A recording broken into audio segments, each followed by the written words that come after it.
7:08, retornamos al Centro de Información del Occidente del Departamento de Cundinamarca y como todos los días, invitados especiales. Hoy tenemos al doctor Jaime Rendón, que es el director de Estudios e Investigaciones de la Universidad La Salle. Y hoy que hemos estado hablando de economía, porque cuando uno está pelado no hace sino pensar en eso, hablar de economía. Doctor, vamos a hablar con usted. Bienvenido, buenos días. Hablar de cómo es el tema y cuáles son las políticas y cómo es que se arma valga la redundancia, andamiaje para montar en últimas el salario mínimo. Buenos días, bienvenido a Telebacatá y a Bacatá Estéreo. Muy buenos días, Henry, y para todos los oyentes. Pues sí, como bien lo dices, pues estos son épocas no nada fáciles. Venimos de unas situaciones por la pandemia, por el virus, por el confinamiento, unas situaciones donde los campesinos nos respondieron a todo el país con alimentos, con siempre mantenernos una oferta de alimentos, pero hoy estamos viviendo unas situaciones, pero es en todo el mundo, que son muy particulares, unas situaciones de inflación. Probablemente el año va a cerrar con una inflación del 5%, y ya lo han estado ustedes comentando, el crecimiento económico está siendo importante. Enseguida, si quieren, detallamos algo sobre eso. Está siendo muy importante y esos son los dos elementos que se tienen en cuenta para la negociación del salario mínimo, donde la Comisión de Concertación debe estar citada para la próxima semana ya, y las partes empiezan a poner las cartas sobre la mesa, como se dice, pero entonces los puntos van a estar de una singularidad muy grande. Hace mucho no teníamos una inflación tan alta, y además hace mucho no teníamos unas condiciones de crecimiento como las que estamos teniendo. Si esos dos elementos se juntan, esos son los que van a ser los constitutivos para aumentar el salario mínimo, que puede estar por el orden, tiene que ser superior al 5%, y históricamente ha estado 1.7, 2 puntos por encima de la inflación. Incluso en época del presidente Duque ha estado 2.3% por encima de la inflación. Si eso es así, el salario mínimo debería estar entre el 6.5 y el 7.5%, el aumento. Doctor Rendón, permítame, hay un tema importante antes de que aquí el señor Urrego le pregunte. ¿Por qué pedagógicamente usted, que es también docente, nos explica qué es inflación? Porque todos hablamos que la inflación, ¿qué es inflación? ¿Por qué? Comencemos por ahí a ver qué es esa parte.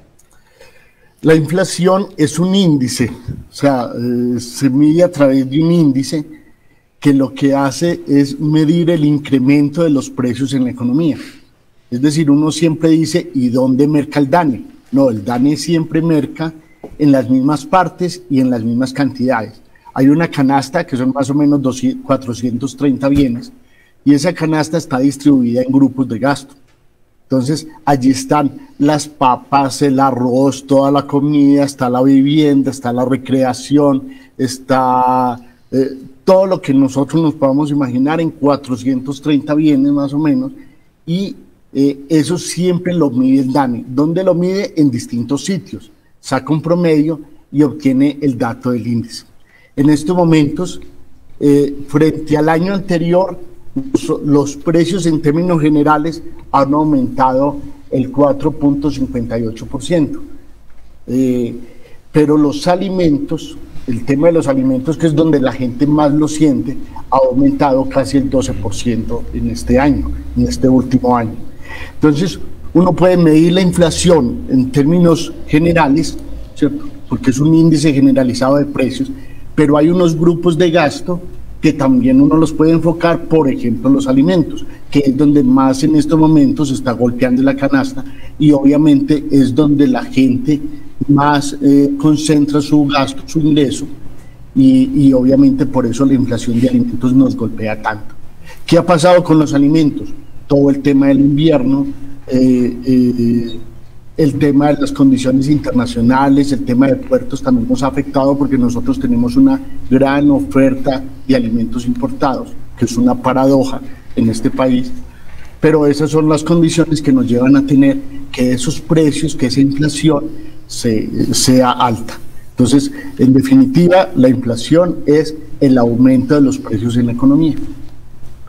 Director, a propósito pues también de este tema que usted menciona, estas condiciones condiciones económicas para la discusión del salario mínimo, las centrales obreras también han llamado a protestas en estos últimos días para hacer una presión a la mesa de diálogo que hay entre el gobierno y las centrales de trabajadores. ¿Usted cree que esas protestas hacen algo? O sea, hacen lo que quieren hacer, que es presionar para que se dé un buen aumento del salario mínimo, o finalmente esto no se tiene en cuenta por la mesa que se entabla entre el gobierno y las centrales de trabajadores?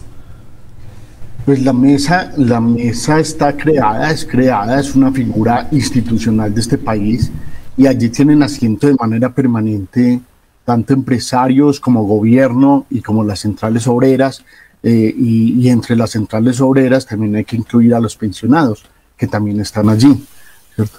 También están los gremios, la ANDI, ACOPI, FENALCO, allí se sientan en la mesa y la idea es que se pueda concertar.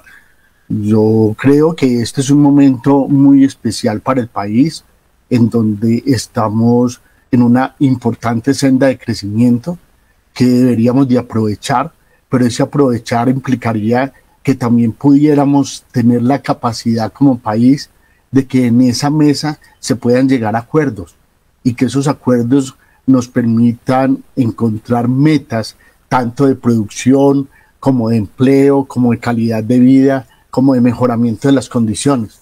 Nosotros tendríamos que avanzar y esa pregunta es muy importante por eso, porque nosotros estamos apenas conociendo un país en unas condiciones distintas, en una apuesta por la paz, en una apuesta por la reconciliación, y esta mesa debería ser un escenario ideal para que no fuera la calle el escenario de las protestas y de las presiones, y que pudiéramos en la mesa de concertaciones de manera democrática llegar a acuerdos a favor del país y poder concertar unas cosas muy interesantes para este país, sobre todo en una situación muy traumática para los trabajadores que no han podido recuperar sus empleos, donde a la gente se le disminuyeron los ingresos y donde a las empresas mismas se le han disminuido los ingresos por la caída de la demanda que apenas se está recuperando. Entonces este sería el momento para ponernos todos en la mesa de negociación y tener pactos de país para poder seguir avanzando. Doctor Rendón, ¿por qué esa fórmula para establecer el salario mínimo en Colombia pues sigue siendo la misma y uno ve al final que muy poco son los recogimientos que tiene el gobierno frente a las peticiones de los trabajadores, porque allí en esta mesa pues están los gremios y está el gobierno y finalmente lo aprueban por decreto? ¿Y por qué también se comienza a discutir es solamente ahorita en noviembre y no desde mediados de año, más o menos, para que haya una propuesta seria y realmente ese salario mínimo pase de 50.000 pesos, que es lo que nunca ha sucedido casi, doctor? Muy de acuerdo con lo que has dicho, porque tenemos una mesa creada, una mesa que debería ser una institución muy respetable en este país, y es una mesa en la que difícilmente se llegan a acuerdos. Entonces, hace muchos años el país decidió, ¿cierto?, que además por norma el salario mínimo debería ser incrementado por lo menos en la inflación más unos puntos, y esto hace parte de lo que yo llamaría como una parte esotérica de la fórmula, porque se supone que es por productividad. Y entonces ahí empieza, o sea, la medición de la inflación no tiene discusión, es una medición que hace el DANE, pero cuando hablamos de productividad, entonces empezamos, incluso entre los mismos economistas, a tener discusiones en las que no nos hemos puesto de acuerdo, y discusiones que tienen que ver cómo se mide la productividad del trabajo, hasta dónde los trabajadores van a participar de esa productividad, de qué parte van a ser partícipes. Y bueno, digamos que ahí siempre ha habido bastantes inquietudes. Siempre se parte de 0.2, 0.5% más allá de la inflación. Las centrales obreras siempre tienen unas pretensiones mucho más altas y obvio, ese es el tema de las negociaciones. Pero yo lo que creo es que en este año esa particularidad va a cambiar.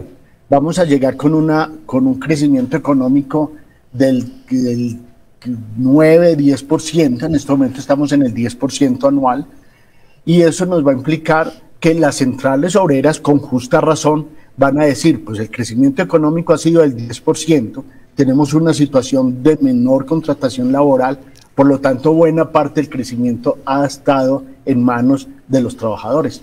Entonces, ¿cuál va a ser el porcentaje que nos van a subir? ¿Cierto? ¿Cuál va a ser ese porcentaje? Entonces, yo lo que creo es que probablemente, como en los años anteriores, si no se ponen de acuerdo en la mesa, el gobierno va a terminar haciendo o tomando una decisión política de la inflación más algunos puntos que el gobierno considere. O sea, cuando hemos tenido en el país un crecimiento económico cercano al 3%,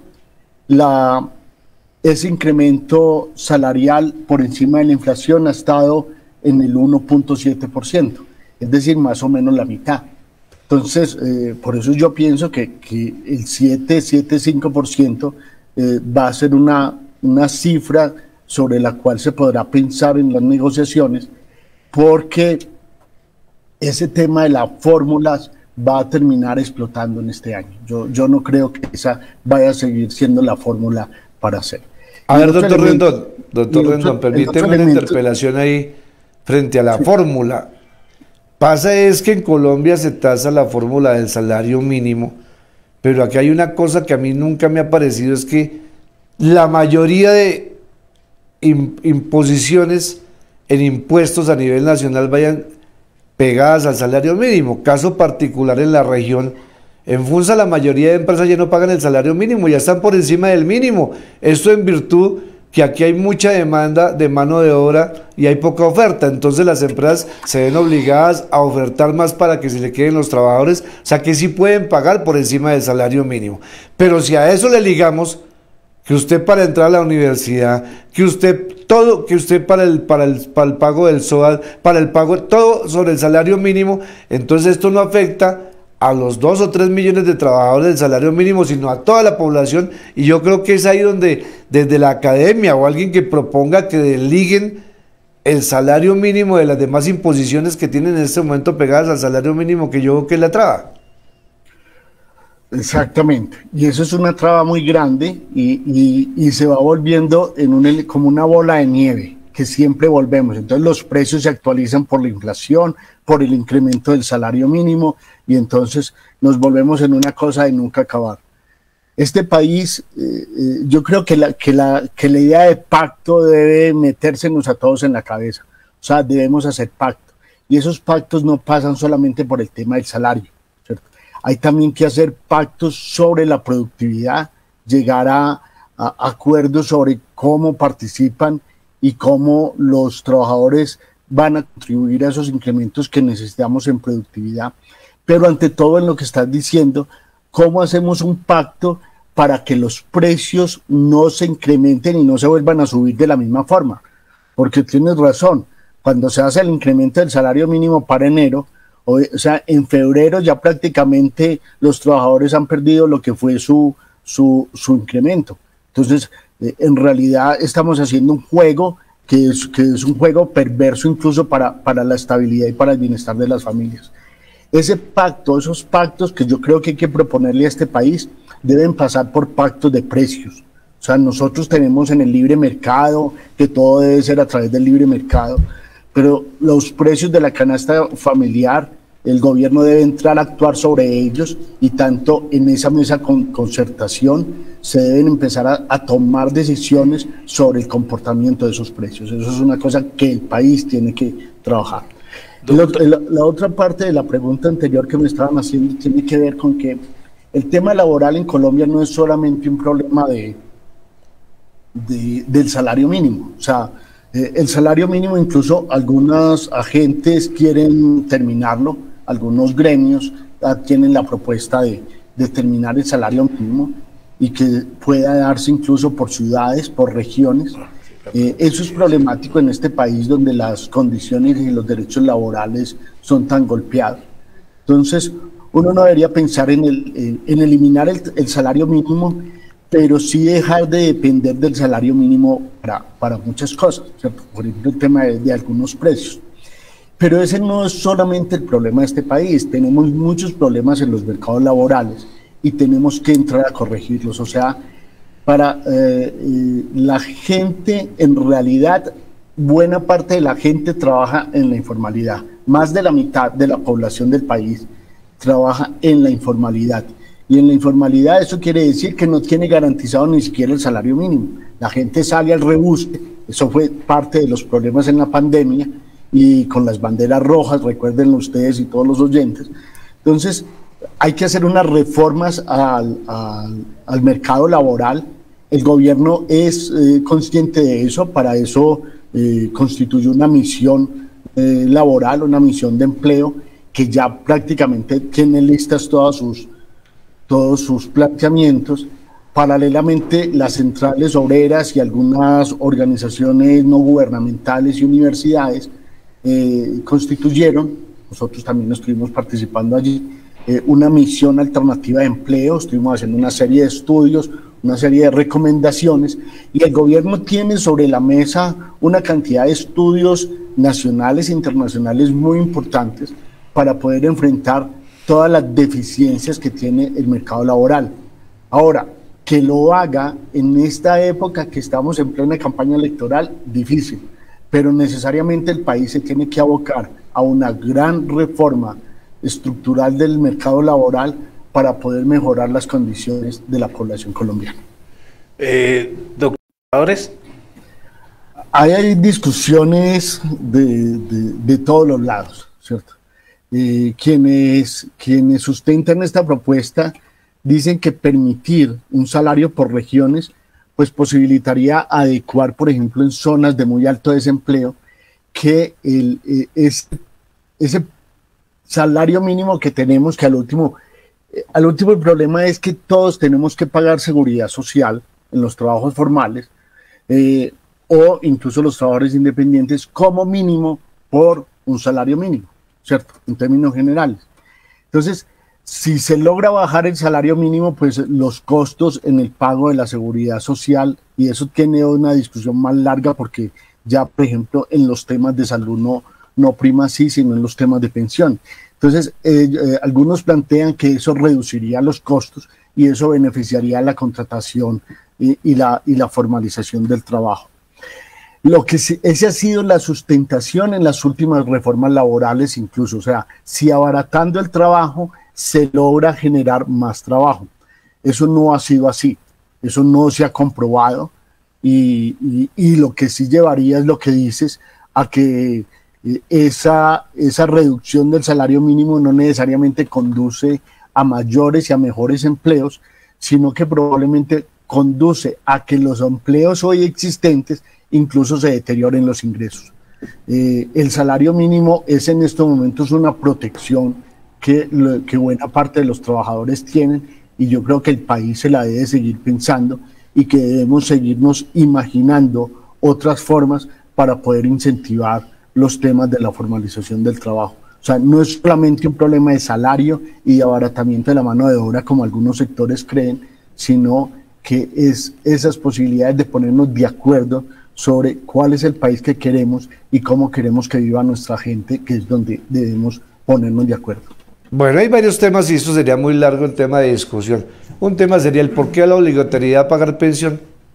Si para que se la devuelvan tiene que esperar no sé cuántos años, pues que ahorre como quiera y le dejen productividad en el momento y capacidad económica. ¿Por qué pensión? Porque es un negocio que tienes montado, que coger la platica, desmontar la plata de la pensión, y cuando usted se va a pensionar tiene que rogar para hacer el tema. O sea, son muchas cosas. ¿Por qué obligar a pagar pensión? Salud sí que obliguen a pagar, porque eso es una cosa fundamental. Pero pensión, se muere la persona y nunca reclamó, y no que después le damos eso ahí, y eso vale casi el 50% de los parafiscales, vale la pensión. Es un negocio muy bien montado del Estado, que ustedes, la academia, podían ayudar en gremio a presentar que eso se comience a eliminar, aunque los 3 o 4 cacaos dueños de cómo van a dar los fondos de pensiones, no es que con eso lo ponen a reinvertirlo y a volverse remillonarios con la plata de los pobres. Pero bueno, doctor Rendón, no queremos meterlo en camisas de 11 varas. Pero en últimas, ¿cuál sería para usted un aumento justo para el salario mínimo? En las situaciones en que está el país y teniendo en cuenta que la situación de las empresas no ha sido fácil, o sea, hay que también hacer un reconocimiento. Si ahorita estábamos haciendo un reconocimiento a nuestros campesinos y campesinas que han logrado sostener una oferta de alimentos, y la situación laboral con ellos sí que es complicada, la situación laboral en el campo. Las empresas también han pasado momentos muy difíciles. Estas recuperaciones que hoy tenemos, que si bien son importantes, tampoco se puede hacer muchas fiestas con ellos, pero son muy importantes, pues le dan un respiro a las empresas, el que se esté haciendo apertura, sobre todo el tema turístico, del tema del entretenimiento, eso es muy importante. O sea, este país y los sectores económicos, la gente necesita respirar. El país se debería poner de acuerdo en un aumento significativo del salario mínimo. Ese aumento significativo, creo yo, que debería ser por lo menos entre el 8 y el 10%, de tal manera que se mejoren los ingresos de las familias. Eso tiene que ir de la mano de un control de precios para que no haya una burbuja de precios tal que, como decíamos ahora, se trague el salario mínimo, y que hayan ciertas corresponsabilidades por parte de los trabajadores, incluso de los mismos empresarios y del gobierno en toda esta situación. El país, como les decía ahora, tiene mucho que aprender. Yo sí no me quiero ir sin decir algo sobre el tema de pensiones, que es otra reforma que el país necesita, y evidentemente de acuerdo que el asunto no debe ser un tema privado, ¿cierto?, sino que debe ser un tema público, como está ocurriendo ya en todo el mundo. Pero esas son las cosas que el país se debe poner de acuerdo, y que debemos de pensar que somos un país con un nivel de pobreza muy alto y con un nivel de desigualdad de los más grandes que existe en el mundo, y que es el momento también de que salvaguardemos eso y empezamos a hacer esas correcciones. Pues doctor Rendón, yo creo que usted, mi abuelo por lo menos, y sus antepasados nunca conocieron los fondos de pensiones y tenían cómo ahorrar. Tenían platica, porque no tenían los fondos de pensiones y tenían, venga que aquí tengo estos ahorritos. No conocían ni los bancos, los tenían debajo del colchón. Entonces ahí tenían su platica, pero ahora que cualquier peso que le vayan viendo, entonces le clavan el 4 por 1000, le clavan, no sé, miren a ver cómo se lo quitan, pues muy fregado, que el pobre pueda ahorrar. Muy importante los aportes suyos en la mañana de hoy. Este es tema académico, es tema de discusión, es tema para que la gente lo entienda y que sepa cómo es que poco a poco ahí con vaselinita lo van arreglando a uno en esto. Lo que usted dice es cierto, debería ser mucho más justo, pero también va a pegar a muchos sectores de la economía. Entre más alto es el salario mínimo, muchas cosas de la economía se van a subir, y la capacidad de ese 5 o 6 que aumenten se va a perder rápidamente. Le agradecemos, doctor Jaime Rendón, director del Centro de Estudios e Investigaciones de la Universidad de La Salle. Qué bien volverlo a tener por acá. Saber que la academia hace esos aportes tan importantes y conocer de ustedes cómo son este tipo de procesos. Muchas gracias. Muchas gracias a ustedes. Un feliz día. Bueno, un abrazo para usted.